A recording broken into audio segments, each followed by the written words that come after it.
Yesterday I had to go to court. I'll leave it at that.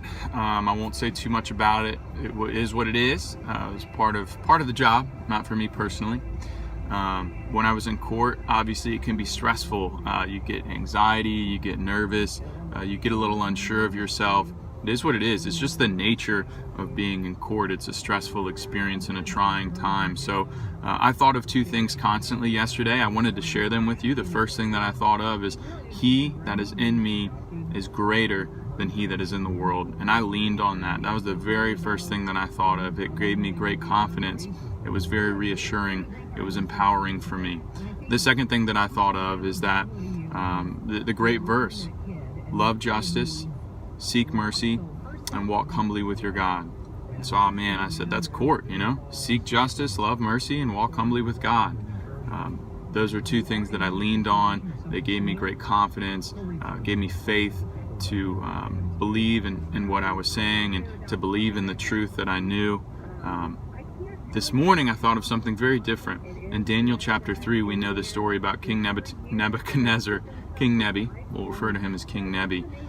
He built a golden image in Babylon, and whenever they played the musical instruments, all the people in the land were to bow before this golden image. But later in Daniel chapter 3, we learned that there were three Jewish men who refused to bow to this golden image. That was Shadrach, Meshach, and Abednego. And because they refused to bow to this golden image, they were thrown into the fiery furnace. Historians and scientists will suggest that when they were thrown into the fiery furnace, they should have been incinerated immediately, just because of how hot it was, just crazy hot. But they didn't, and they survived. And in the fire, they saw God. In the fire, they saw Jesus standing there with him.